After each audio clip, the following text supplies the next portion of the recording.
Welcome to The Shed Wireless, a podcast from the Australian Men's Shed Association, shoulder to shoulder, virtually.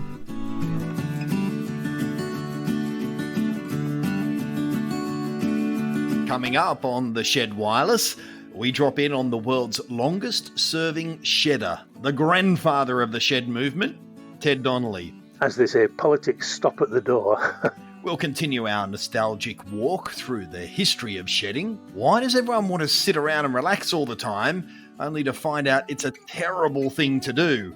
We've got some strategies for staying sharp. Rip Woodchip will be along to nail it as usual, and a whole lot more. Hello and welcome to The Shed Wireless. I'm Aaron Kearney. David Helmers is the Executive Officer of the Australian Men's Shed Association, and welcome to episode 2. How are you, sir? Good, Aaron. How are you, mate? We've finally made it to the second episode, through all the hard work. And a big thank you to everybody who has been really supportive. We've had some wonderful feedback, and this was an ambitious way of trying to deal with the challenges that we've got at the moment, and people have been terrific, haven't they? It was ambitious, and we threw it out there as an open plate to start with. And judging from the feedback we've received so far, it's really been widely adopted, and the guys, they sound genuinely enthusiastic about it, and hopefully hanging on their seats for episode to episode. Stay tuned to the very end, because there's a whole heap of different ways you can get us. No doubt most of you listening right now are listening through the website, where it's the one button click, as we've worked hard to design it.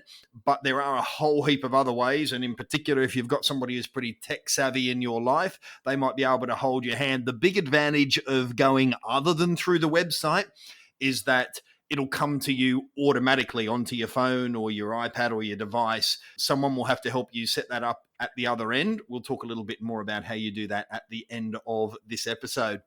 Just on a personal note, David, how are you tracking? I know we talk 4 or 5 times a day in the course of putting all of this together, and it's sometimes it's like 10 different blokes over the course of those 5 conversations, isn't it? It's a challenge. It is, and like everyone, total readjustment between your personal life and the work life. You find yourself working longer but slower, is the phrase I've been using a bit, managing between homeschooling my son and the demands there. And I was quite relieved last week when we were, a lot of the guys out there know I've got a bit of a passion, or I wouldn't call it a passion, it's a love-hate relationship with the game of golf. So my golf course has been reopened, so I've been getting out, one afternoon a week for a bit of a hit there. And, it's a good waste of time at the moment. But all in all, I'm doing okay, mate. I'm doing okay. I'm the same as you. Any excuse to get into a bit of nature, a bit of greenery around me, whatever that looks like, Yes. it makes a huge difference. It's that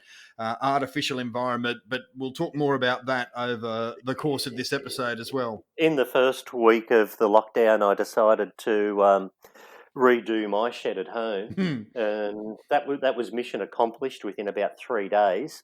And I thought, what am I going to do now? But I have to say that the gardens are looking good, and between work and a bit of time out in the yard, everything's going along pretty much okay at the moment. Well, I haven't tackled my shed yet. I probably should. I could probably grow rich on the ancient Egyptian artifacts that might be unearthed. I actually went in there, but that is something that's going to happen at some point. I keep promising myself.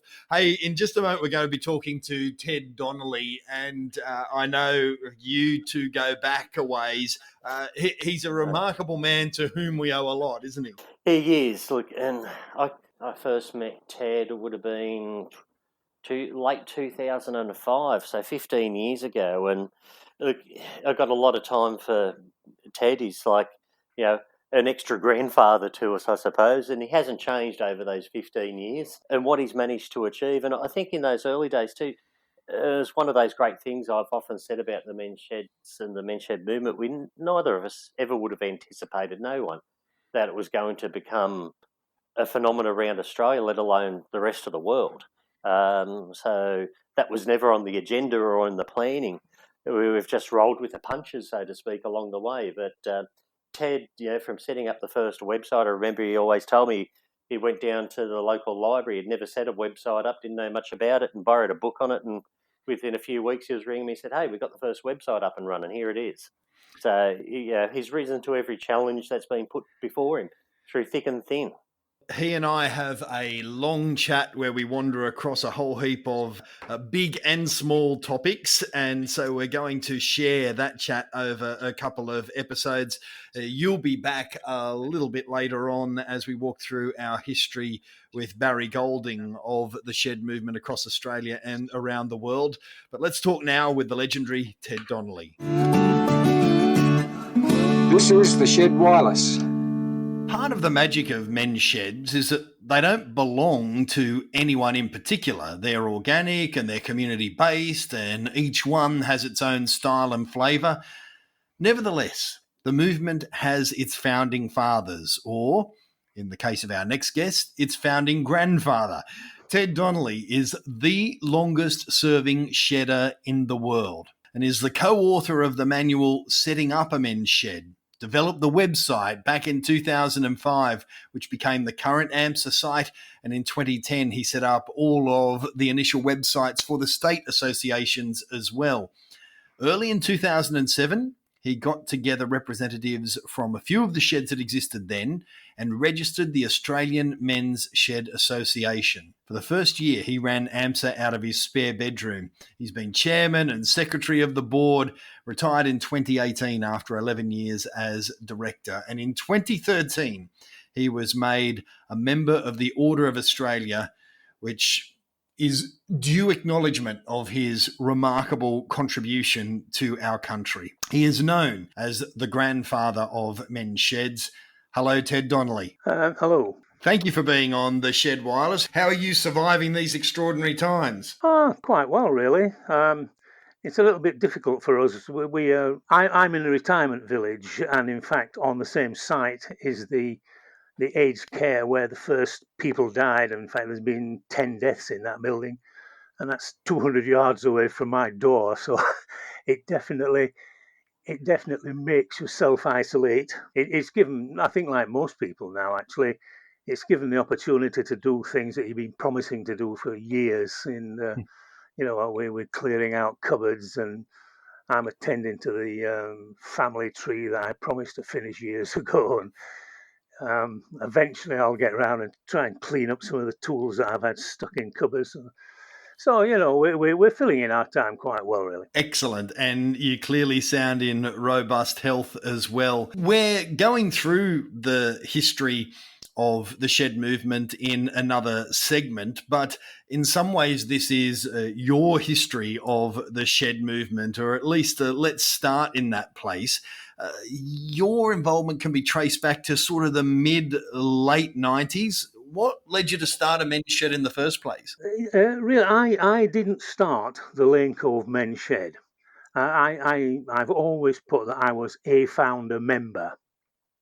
But in fact, the Lane Cove Shed was really set up in an unusual way. It was an experimental shed. And the history of AMSA as written is that we were not the first shed. We didn't have an opening ceremony until December 1998, and another shed had an opening ceremony in July. But in fact, some recent papers have come out, which I've got from the council, and in fact, they were actually discussing all this with the federal government 18 months before that. And it really all started from the Royal North Shore Hospital. They were doing a study. They were worried about men's health and the significant effects it was having on men when they're on their own, or when they were having a stressful situation like being redundancy or death of a partner and things like that.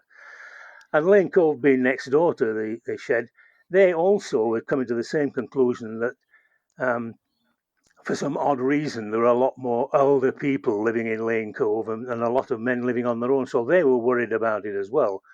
So they formed a committee, and I've seen some of the minutes of this right back into 1996, to really set up something like this. And they put up this scheme, and it was called the Men's Shed. And in fact, they applied to the federal government for a grant in November 1996. And I actually have a copy of the check that arrived in early 1997 from the federal government. And, there was a fair bit of media release then about the start of this shed. So the thing certainly exists. I mean, the federal government's not known for giving money to non-existent organisations. I gather from people it was really quite interesting because there was no experience. They really had to start this whole thing off from scratch. And I think there were some fairly robust discussions. I think the health, the hospital side of it, they wanted to have much more physical activities in the place. I think they wanted to have a PT session each session. So whereas the council were much more common sense, with a lot more common sense. So it went on. But then they brought in Uniting Care to help with this, and they really planned out the admin and what they wanted to do. There was a bit of a hiccup that they actually selected a site, they had it already planned up and got some of the equipment, and then couldn't get in, so they had to start again. So it took a long time, this whole period. But then at the end, they then had what they wanted to happen, and then they opened it up and to the public and said, we're thinking of starting a men's shed. And that was what I saw. And I went in there, and I was one of the first 4 members. So I suppose we're founders of the practical men's shed as opposed to the planning and theoretical end of it. But it was a completely different setup to normal sheds, where a few enthusiasts get together and then they have to approach the council and search for the funds and the site. That had all been done for us. So we were very lucky that, we just said, yes, we'll come. And there it was. And there was a building, and we went in and started getting on working with it. You did have some sense that you had a blueprint for something bigger, though, right? Because you wrote How to Start a Men's Shed, a manual for others. When we did this, and I think possibly because it was a council and a thing like the hospital, they got a lot of media interest, and I think they probably passed a lot around at medical conferences and things like this. So news got out very quickly about us, and it spread very quick, and so we started getting a whole load of queries about how the sheds operate and how do you start one, and so we became a resource centre for new sheds. And in fact, eventually we got to the state that we'd actually helped. Uniting Care, because of a lot of this, they recruited someone to help on this, Ruth Van Herk, and she was the Uniting Care representative with us. And Ruth was very keen on getting stuff across, and she was a very good networker and things. So she did the networking, and I did the practical and the technical inquiry stuff. And it became very clear that people were all wanting to know the same sort of information, So really, a bit of self-defense, we thought, to hell with this, we'll write a book. So that was when we set to and wrote this manual, which became a 91-page manual at the end. But in it, we put all this sort of information on how to get going, how to introduce the public to the idea, how to look for a site and approach people and all that sort of stuff.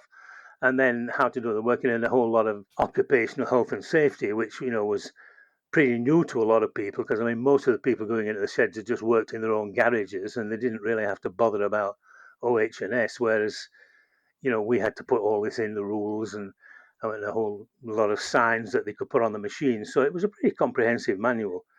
And in fact, I really don't know how many. I know I've cleared up about 500 of them out over the period of time. And you're aware that some of them were used as the basis to create sheds that came into existence and perhaps still exist, right? Oh, yes. Yes. Oh, and all over the place. I had one very funny email, actually. I got this email and I couldn't understand it because it was from a yacht up above Darwin. And it said, I saw your manual on how to set up a men's shed, And currently we are sailing around the world, and I'm planning what to do for my retirement. And I thought this would answer it. Where can I get a copy? So, so it got into some awfully funny places, actually. Why then did you feel that some sort of national body that we now know as AMSA, why did you feel like that was increasingly necessary?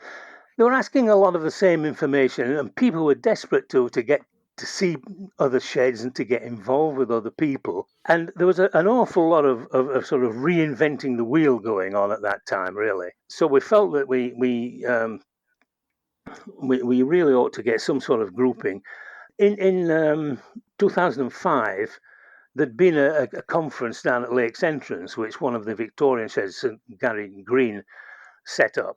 Now, Gary was a nurse, and he'd set it up really to sort of explain some of the health advantages that people were seeing.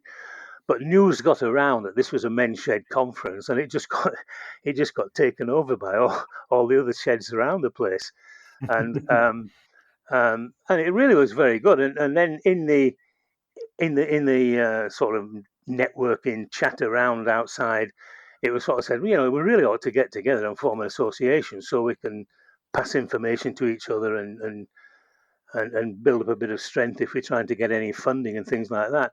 But we could never really work out, how are you going to do it and what was it going to do and all the rest. So nothing happened with that from a national point of view. Victoria carried on looking at it from the point of view of setting up a state association. But that was there, and it stuck in my mind that was a thing that was really necessary. At that conference, we volunteered to run a second conference in Manly in 2007. And we were getting organised up for this, and things were going all right. But by that stage, a lot of other organisations, media and health organisations and councils and government were aware of men's sheds, so there was a lot of publicity. But at that time, there was a competitive organisation, a small company of consultants had realised that you could make some money out of setting up men's sheds, and a lot of people thought this conference was really just one of their events, and we were losing a lot of interest. So really, out of self-defence, we had to do something. So in January 2007, I got down to Sydney and got the AMSA set up as a men's shed association, an incorporated association. We didn't have any money, of course, so I set it up as a New South Wales association because that was cheap. But it did have the advantage that provided the headquarters at that time was in New South Wales, then you could have members on the committee from other states. So we got the functionality of a national board or committee, without the cost of setting up a full association. But they really pushed us in that sense. But then, in the conference, it was really very definite that this is what people wanted. They really wanted to have a central organisation, keeping all the stuff together and acting really as the source for men's sheds. And certainly the government and things they were very keen to have just one voice coming to them for one organisation. So they were very keen on that. So hearing what you've just said there, how did the national organisation that was registered in New South Wales and the states, how has that relationship evolved? How do they interact with each other? Certainly the association has evolved, AMSA has evolved enormously. But the thing was that when we had the conference, it was a really exciting time, and everybody was saying, "Oh, we'll do this and we'll help with this and all the rest." But then when it calmed down, the people who were really keen on getting this going, they had things to do themselves. They were keen on setting up their own state associations and setting up cluster groups and things like this, more locally. So it got very difficult to keep everybody together on that. And there was a lot to be done. I was chasing around trying to get insurance, a centralised insurance, and we couldn't really get enough numbers to interest insurance people. And constitution, we tried to get that established properly, but we hadn't got the elections sorted out by then, so we couldn't. So it really became very clear. And at the same time, I was spending my time printing these manuals and putting them into folders and posting them. And it really became clear that you couldn't run an association of the complexity that this was building up into on voluntary help. It just wasn't sensible. So we were very fortunate, really, that at that time, Centrecare in Newcastle, they'd got a grant to develop a men's shed at Windale, and David Helmers was taken on to set that up, which he did. And then it was extended. The grant was extended out to let him set it, and he set up the Hunter cluster group. When he was talking with them, it was fairly obvious that he'd done what was needed. So Centrecare agreed that they would use the last year of the grant, and they would pay David to come into AMSA and really work full time on setting it up properly. And it was very fortunate that it was David, really, because he'd had a lot of previous experience with associations, so he knew how they worked and how to fundraise and contacts and things like this. So that made an enormous difference. And then we fairly quickly after that had what was really the first ever committee meeting in Canberra with representatives from the states, and we drew up a completely new constitution. And one of the problems really was to get sorted out on this national level. And David had done a lot of research onto this and took legal advice. And really, what they were saying is that as a charity situation as we were, we really should be set up as a not-for-profit charity limited by guarantee rather than as an association, because it was a much simpler and more functional structure. And this is what most of the charities, sports clubs and various things like this are all set up as, and that's what we agreed to do. And in fact, at the end of that, 4 of us went off to visit the federal people being there in Canberra and started the groundwork to see about getting a grant. And then it sort of moved on from there. And after the Canberra conference, really, we'd then got AMSA more functional. We had a clearly defined structure. We had an office with facilities to communicate with the sheds, instead of me using the Lane Cove shed telephone. So we had the ability to communicate with members. We had an experienced executive officer and staff, and that made us fully functional.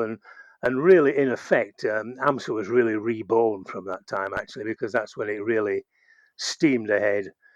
And by that time, there was 300 odd members on the website, but then it just went berserk from then onwards for a couple of years. At what point in your journey did you realise that this thing was going to blow up? Like you're saying, right back in the early days, you had a sense that there was something a little special about it, that it spoke to men in a certain way that nothing else did. But at what point on this journey did you know that you were on to something huge? Well, it took a bit of time in a way, really, because, we went into the shed and we were just happy and doing woodwork and all the rest of it. And then when we went out helping with other sheds, again, it was all great fun. But we were not aware of any health advantages of it all. If somebody had said to us, you are really more healthy than you were, we'd have laughed at them, really. And it was people outside the shed who were seeing us. And in fact, particularly, actually, I think one of the biggest were wives. And many of the wives were beginning to say, crikey, he's a lot better now. He's brighter, and he comes back from the shed and he's got something to talk about. So then it gradually started dawning, and people were putting out notes about this. It was fairly shortly after the conference, and we'd really got the thing properly set up. David had a newsletter going in Windale, and we used that as the AMSA newsletter. It was when that started to going out and the numbers really started picking up dramatically. And we thought, this is going strong. And when we could then really see it going very strong in Australia, we really, I think at that stage, no concept that it was going to go international. And it was really when at one of the conferences, and John Avoy came across from Ireland, and he was really taken with it all. And he then went back and set up Ireland. And of course, it's gone gangbusters there in Ireland. I mean, it's a fantastic situation in Ireland where you have the 2 countries, but you've just one organisation for men's sheds, and then they have one meeting down in the south and one in the north, and it's, politics, as they say, politics stop at the door. We really had no concept that we were starting off a thing like this. But they most certainly had started something. That's where we will pause our chat with Ted Donnelley for this episode, but we'll hear more from the grandfather of the sheds in upcoming episodes.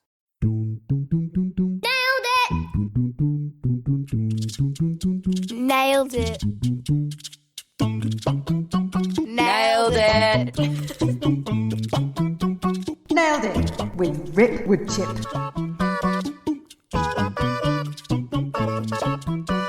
G'day Shedders, Rip Woodchip here. How you all going today? I've just been out mowing the lawn and listening to the first episode of the Shed Wireless.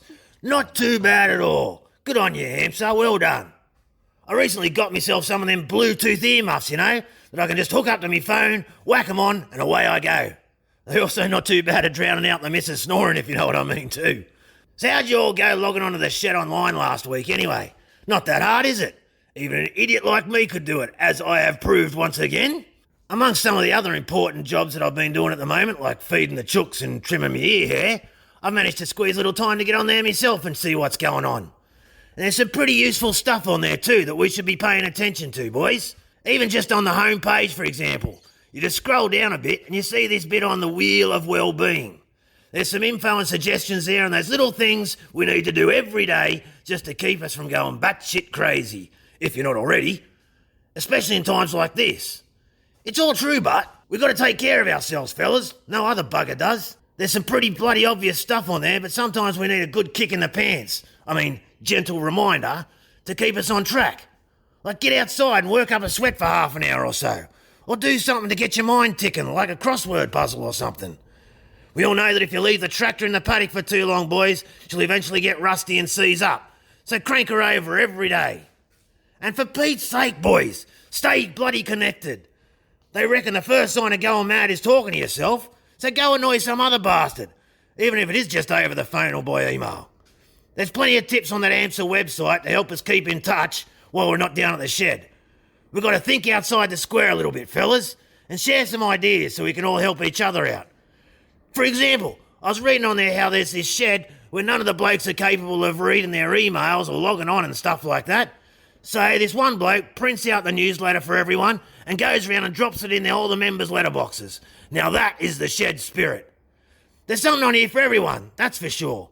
It's kind of like being at the shed. You ask for a bit of help or an opinion and everyone chimes in and gives their 2 cents. Whether helpful or not, it doesn't matter. It just makes you feel not so alone, There's blokes rattling on there about everything from whippersnippers to alpha bloody Romeos. One bloke's building a roof and needs a tip or two, and there's this other group of fellas talking technology. Gee whiz, I thought I was pretty good with that sort of stuff, but these guys are speaking a different language. Crikey. Anyway, fellas, if you haven't already, get on there and join in the banner. Share some ideas and have a yarn with your shedder mates from all over the world. I look forward to talking to you online. All right, guys, catch you next week. See you, guys. Over the course of the first few episodes here on the Shed Wireless, we are walking through the history of the Australian men's shed movement. Colourful and organic history that it is, with Professor Barry Golding. Barry is, of course, a patron of the Australian Men's Shed Association, the inaugural chair of the International Men's Shed Organisation, and author of the Men's Shed Movement, the Company of Men, as well as a famed winner of the AMSA Ted Donnelley Award for outstanding contribution to the men's shed movement. In the first episode of the Shed Wireless, we talked about the very first sheds, but it's a long way from those early days to something that could properly be described as a movement. So how did that expansion happen? Barry, how did that happen? Okay. Some of it is mired in the mists of time. I was actually told by David Helmers when I started really seriously researching the book that I shouldn't look for the first men's shed in the world. I still remember that very well, Barry. I'll never let you forget it. David said there'll be a huge shit fight if you if you find it. And he thought it wasn't actually going to lead to anything. But of course, I'm not saying that the first sheds I found are the first, definitely, but I'm pretty certain they are.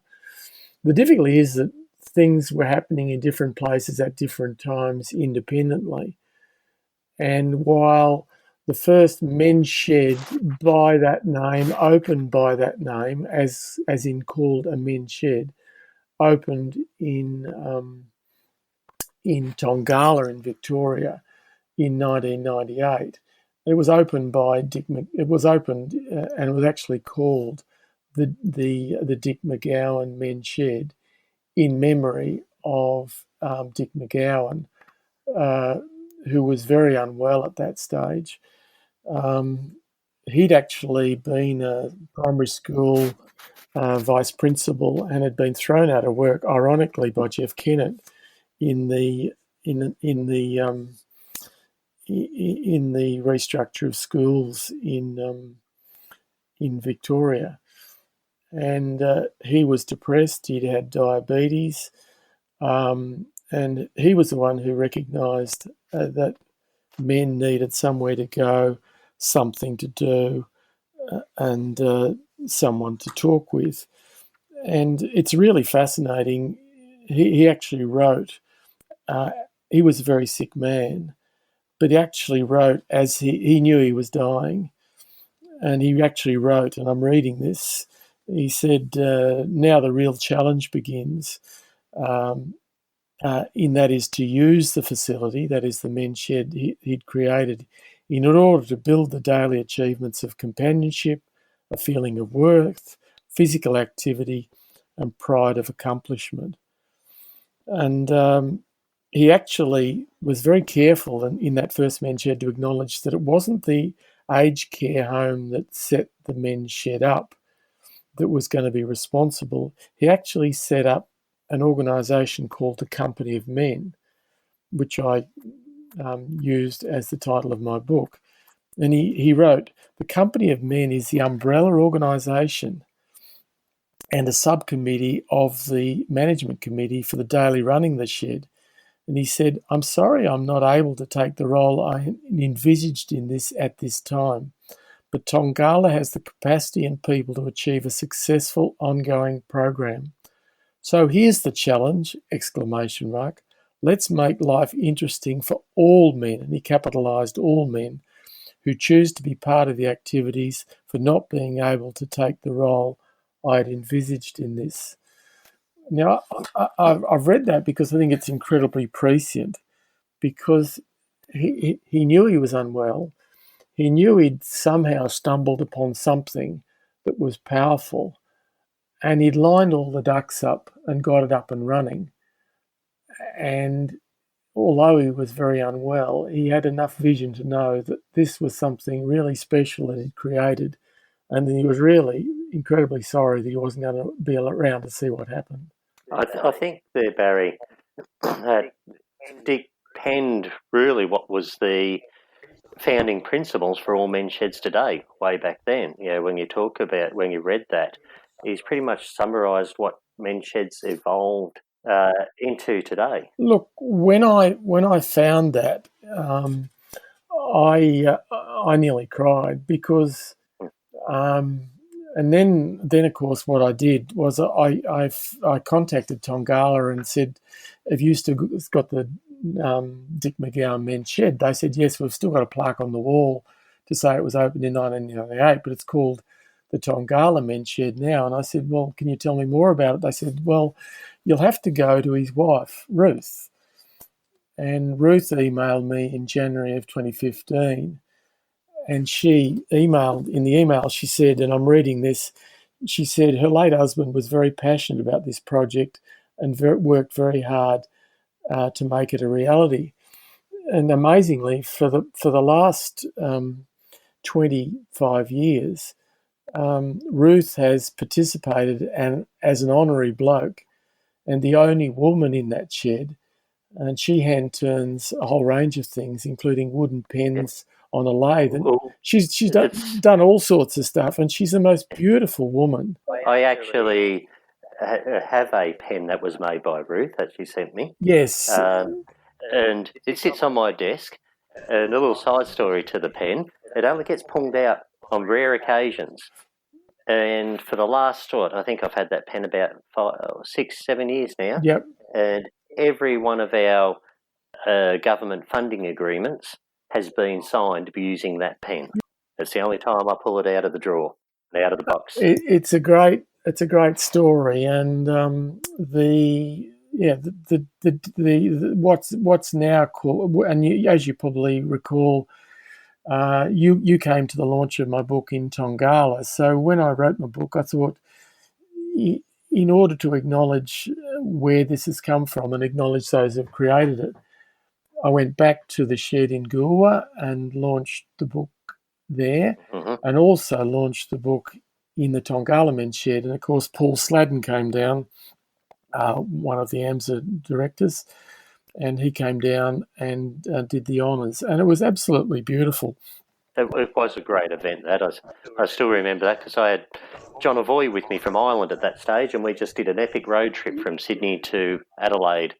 The long way around, visiting sheds along the way, and it was John's first experience at the vastness of Australia. And the thing I liked about what I've just said in this program is that the people who created them, including Maxine Kiddo back in South Australia, and Ruth McGowan, both had no idea that they and their husbands had actually created this beautiful monster that had actually by that stage gone worldwide.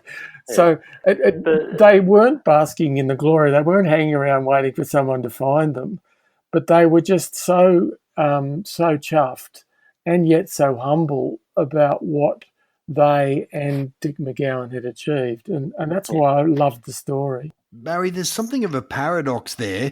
On the one hand, they had a sense that they had lightning in a bottle, that this was really something special.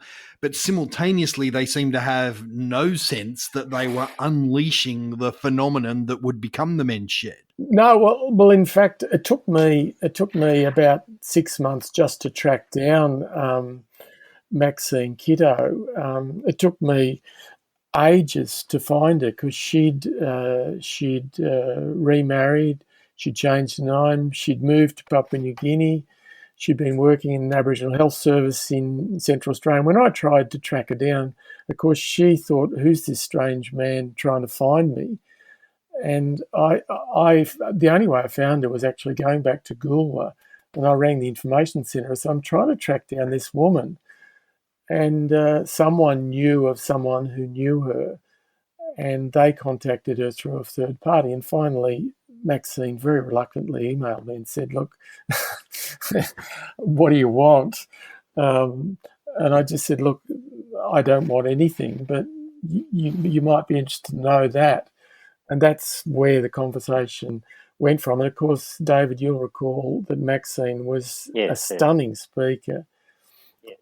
At the, I recall it was the Gold Coast Conference in 4 years ago, and she was the most remarkable speaker, and she wasn't boasting about what she'd done. If anything, she was basically saying to people, "Look, you guys have created this. I just provided the spark." I think Maxine summarised it really well, and I've often said the same thing, is that there was not one person or one incident that actually started men's sheds. There's a group of people that were all thinking along the same lines, and it was like a big pyramid. It's been morphed and shaped along the way, over the last decade or two to what it is now. But there was, it was never anyone's vision to create this. It grew purely organically. Yeah, and I think the next part of the story, and maybe in the next program, we can cover how it all came together in terms of becoming a movement, and how the state association, in the first instance the Victorian Association, and the Australian Association formed. And that is exactly what we will do next time when we continue to explore the history of the Australian Men's Shed Association and the shed movement with Professor Barry Golding and David Helmers here on the Shed Wireless. Staying strong, staying sharp, and staying healthy with the Shed Wireless. If you're retired, you probably already have a piece of wisdom that the rest of the general population is learning the hard way right now. While we humans think that we want to sit around, relax, and do nothing all the time, if that's what you actually do, it doesn't make for a very nice life. But to some extent, that is what we're all being forced to do at the moment. So, how can we make sure that it doesn't come at the cost of our life? How do we do it well? How can we have purpose, challenge our minds, feel engaged, and feel inspired? Well, Stuart Torrance is the AMSA's Men's Health Project Coordinator, and he spends plenty of time thinking about this particular challenge. Hello, mate. How are you going, Aaron? Yeah, I'm doing well. How's your time been since we last spoke? Have you wet a line? No, I've negotiated to go fishing a couple of times, but nothing's come of it. I saw a funny thing on the internet last night. My wife just got back from the shopping centre. I sat her down and listened to the amazing stories of the outside world, which is like at the moment, isn't it? Rather dramatic, but I get the sense of where he's coming from. More generally, how are you tracking? It's interesting. The more conversations I have, the more people are changing over time in the circumstances that we find ourselves in. You know, some people are getting more used to it. Some people are finding it harder than ever. And a lot of people are swinging from one pole to the other. We're doing a lot of welfare calls around the sheds around Australia, and just chatting to a couple of the guys. They're chomping at the bit to get back into the shed.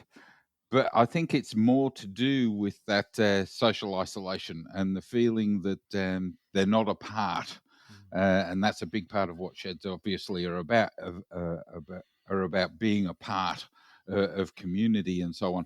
But I also think they're not exercising their brain as much as they normally do, and they're feeling that. I want to talk about that at length in just a moment. But before we do, when last we spoke, you set a bit of a challenge and recommended that people try and reach out and make a connection, go and look up an old phone number and see how somebody's tracking. When you ring around, are there a few people doing that sort of thing, trying to manufacture some artificial connections rather than the natural ones that happen at the shed? Well, obviously the shedders are contacting each other and they're sharing their databases and ringing each other and checking in on each other. But I do know of a couple of family friends that have been ringing people overseas. And now because of technology, you can do that very cheap because you can do it online. It actually got me thinking of some friends I've got in the States. And just recently I've reached out to them. I've sent them emails and I've made phone calls. And it's been good to reminisce about the trips that we did and tell some old stories. It was good. On the one hand, we're all alone and isolating, but also if you talk to somebody in America and they're isolated in their circumstance, or in England and they're isolated in their circumstance, it actually shares a common humanity at the same time, doesn't it? Well, it gives you something to focus on, something to talk about, the craziness that is COVID-19 and what's happening in each individual area, because some of the restrictions they've got in the States are pretty, hard hit. In the UK, much the same. I think we've actually done it pretty well here in Australia. I don't think there's anywhere in the world I'd rather be than here right now. I was just talking to a gentleman down in South Australia, and he says the closest COVID-19's come to his community is 200 kilometres away. And I think our tyranny of distance where we are in the world is actually standing us in good stead. Yeah, it's somewhat off topic for why we're gathered to chat today, but I read that we did particularly well as a country when the Spanish flu went around about 100 years ago as well, for the same reason. Just simply, it's an easier place to social distance, and viruses tend not to like the heat too much. So we tend to overachieve in this regard. Not that I'm in any way suggesting that anyone needs to drop their guard, because we need to stay diligent. Yeah, absolutely. We should wait until we're instructed to start cohabiting and all them sort of things. It's cohabiting. That's the wrong word. Aaron, what was I thinking? I don't know. I don't know what you're planning to do when the restrictions are lifted, Stuart. Maybe it's exactly what you meant. I don't know, mate. Oh, dear. Let's get back to the point. So I actually started by saying, if you're retired, one of the hard lessons a lot of guys have to learn is, you think you want to sit around and potter, but you can go mad in about 3 minutes flat if you do that. And as I say, a lot of people are learning that lesson who are a lot younger at the moment and finding themselves in the circumstance. So if we accept that that is wisdom, how do we go about, I guess, setting ourselves challenges to stay engaged and stay stimulated?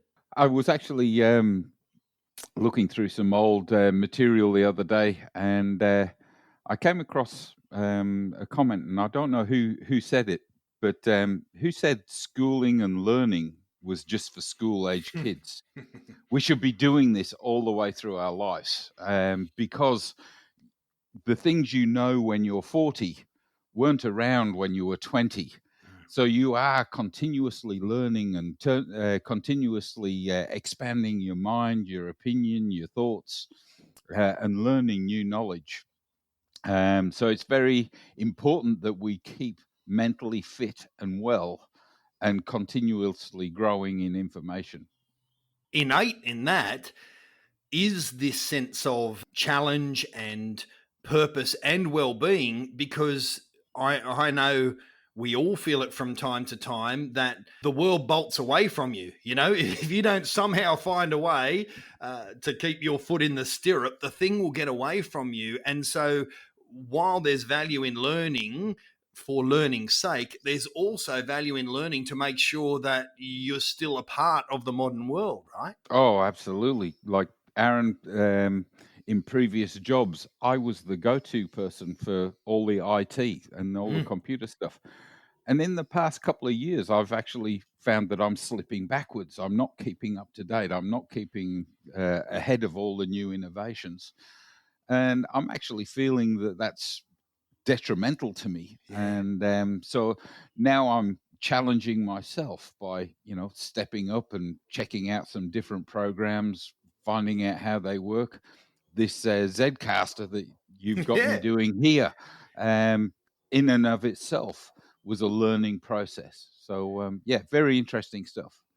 So there'd be a lot of shedders listening right now going, yeah, I'm hearing you boys, you're preaching to the choir here. That's why we get involved in the sheds and we want to go back there, right? But that's not the reality that a lot of people find themselves in at this precise moment. So what's the workaround? What do you recommend? If what we're looking at is keeping our mind sharp and continuous learning, well, you can start with the IT. And there are things like Pinterest and YouTube. There's the Shed Online, of course, that we've introduced not so long ago. But then there's those that, as you say, aren't IT literate. And these IT people, hey, when was the last time you picked up a good book? Sending a letter to somebody, actually putting pen to paper. You've got the TV, of course, but that can be a bit monotonous. When was the last time we actually turned on the radio? But then you've got your home workshop. You've got craft and painting, all these hobbies that you can take up. If you're an outside type person, go for a walk, go to the garden. But when you're doing those things, be aware of your surroundings. That's very important. These are the things that keep us sharp and keep us learning about our environment and what's around. I tell you something I like to enjoy from time to time is we've got, over the course of, 20 years, 3 or 4 different versions of Trivial Pursuit.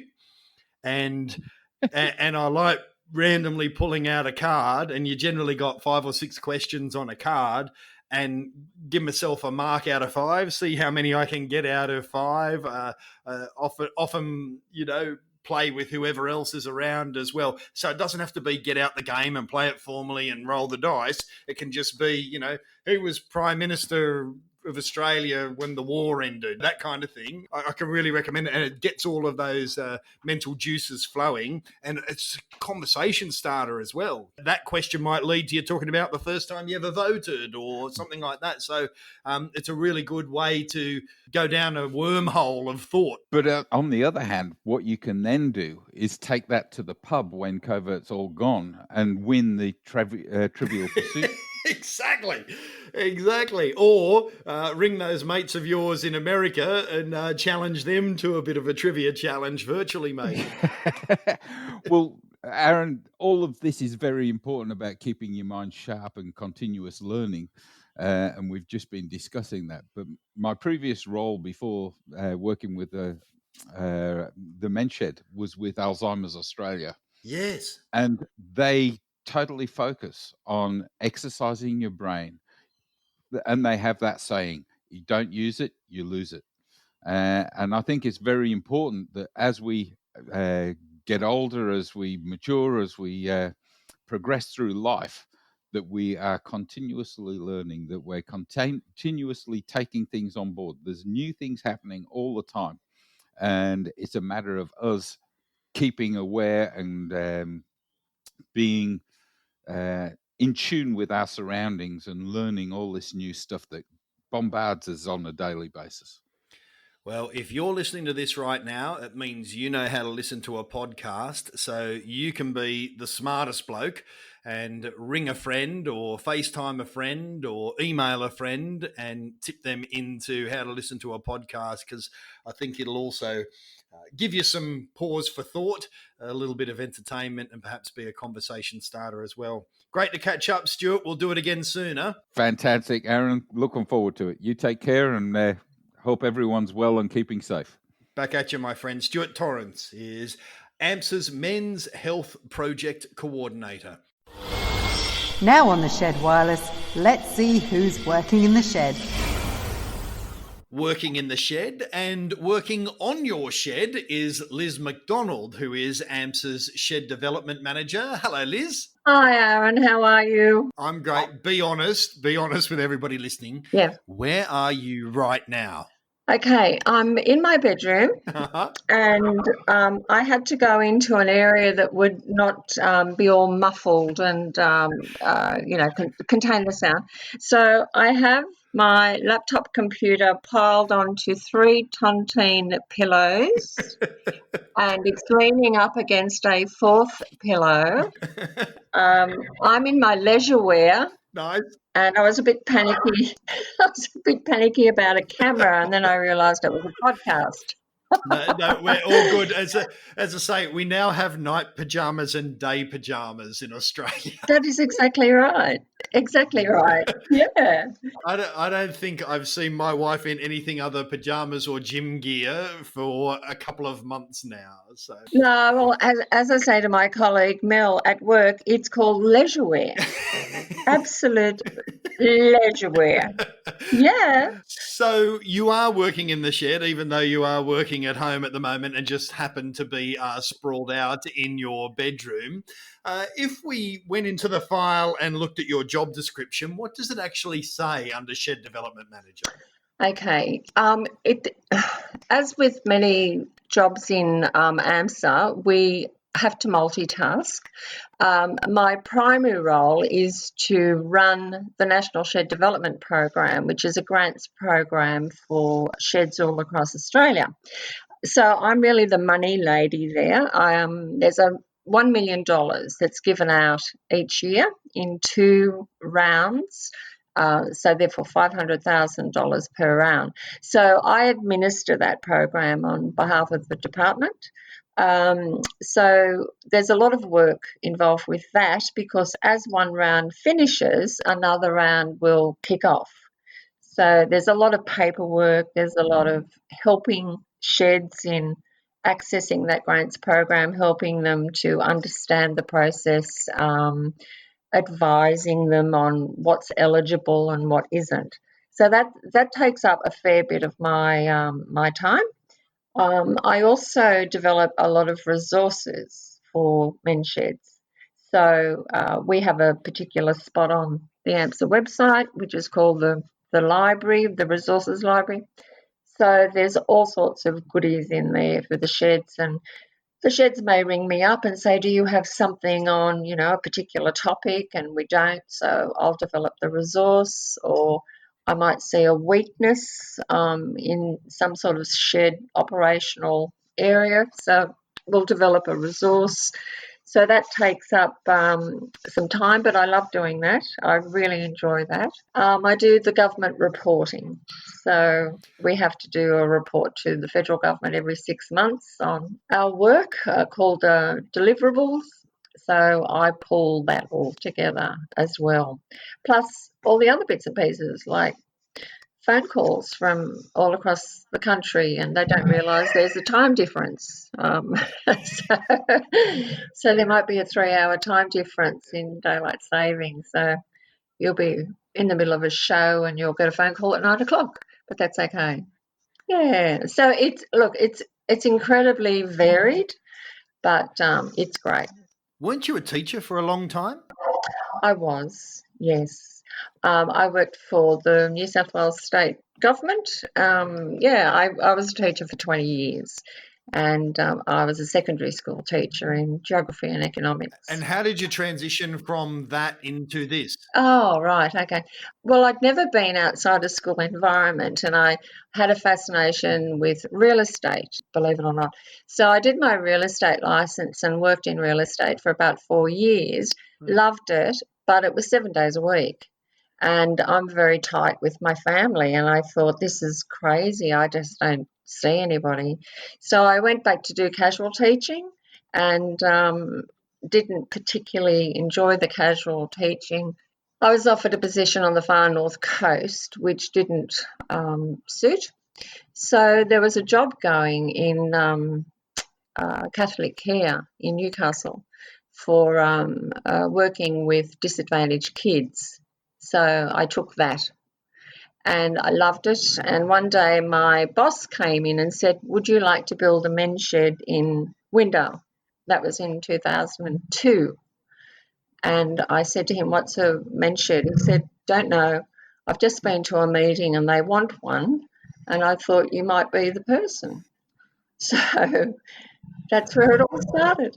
That's a pretty definitive moment in time, right?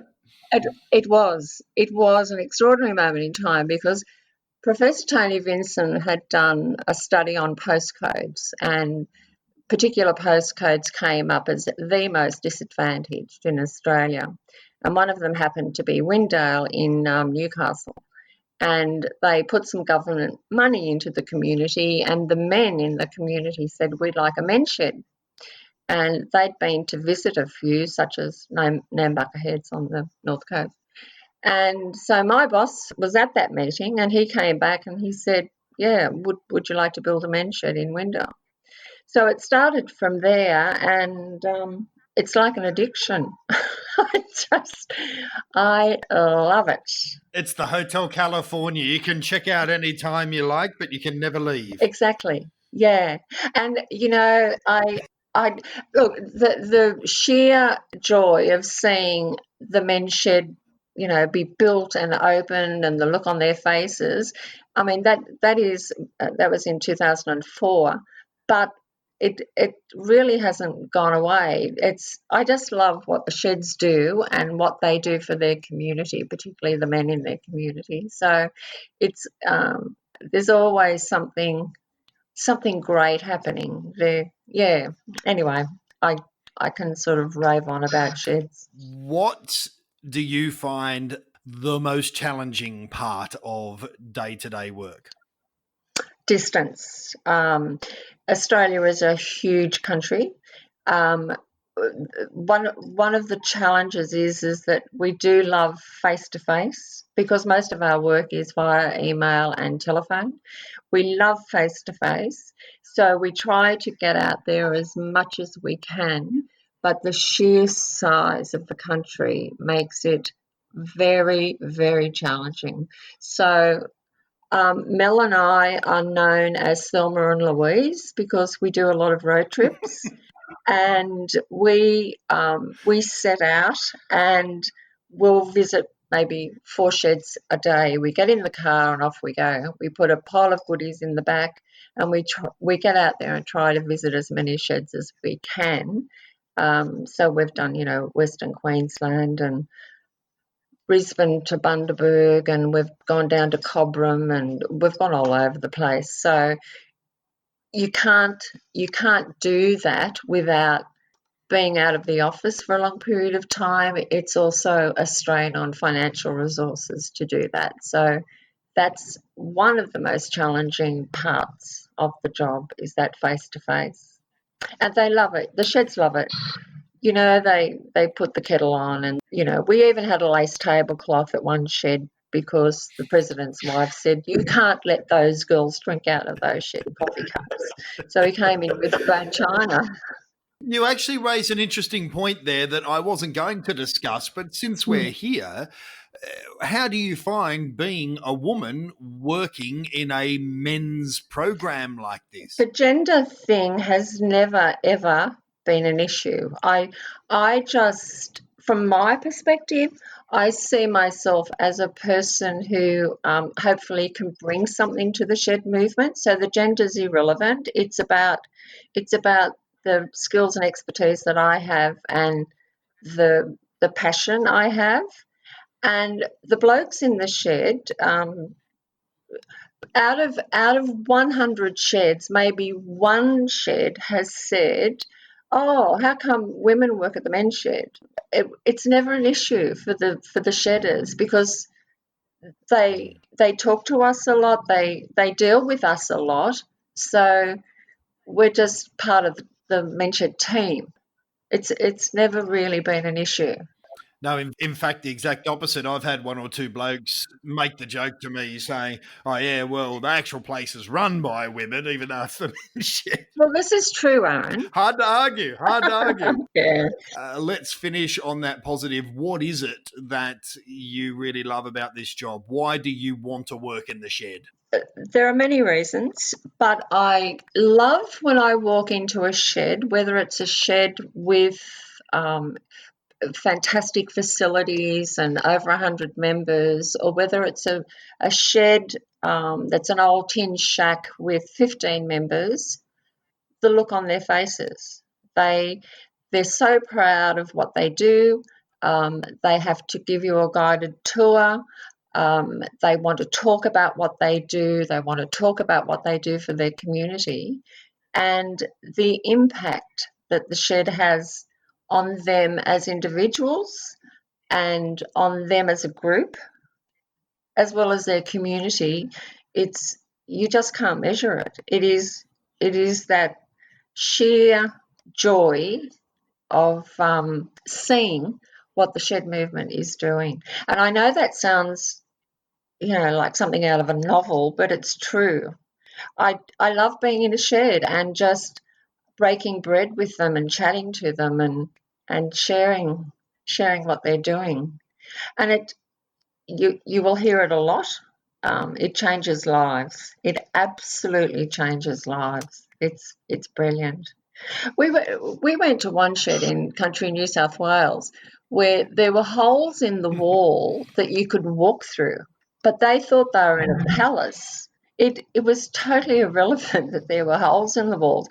And I'm saying, what's the go with the walls? No, it's okay. And they had a bucket under the sink because they didn't have any plumbing.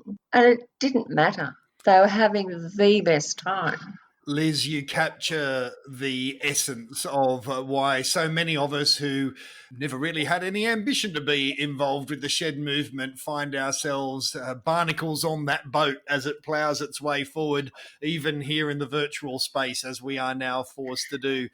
Thank you for telling us about your work in the shed as the Shed Development Manager for AMSA. Liz MacDonald. Thanks, Aaron. It's been great. Thank you. You're listening to The Shed Wireless. And that is where we put a pin in this episode of The Shed Wireless. Thank you to all of our guests. Thank you to you, David. Hit them long and straight. Thanks, Aaron. I'll try my best, mate. And thanks, everyone, for listening. And we'll hear you all back in episode 3. Just a couple of housekeeping matters about, well, A, how you can get us, and B, how you can spread the word. Obviously, you can just get us through the AMSA website, and if you've got a mate who isn't particularly technologically switched on, it's as simple as typing into the Google machine AMSA website, and you can follow his nose from there. If you are a little bit more tuned into the podcast world and apps on your phone, that kind of thing, or if you've got someone in your life who can give you a bit of a leg up in this regard, we come out through Apple iTunes, we come out through Spotify, we come out through Red Circle, pretty much any of those regular podcast apps or platforms is where you can get us. You can just type in The Shed Wireless and you should be able to find us. The charm of doing it that way, if you can, is it means that you don't have to remember to come and get an episode. The episode will come to you and just turn up on your phone or your other device, and you can listen to it anytime. So do check it out on those other platforms. If you use us on the other platforms, please give a rating and make a comment, because that boosts us and it makes it easier for other people to find The Shed Wireless. But thank you for your company. Thank you for your support. It really has meant a lot. I'm Aaron Kearney. Stay safe, stay strong, and we'll see you shoulder to shoulder virtually really soon.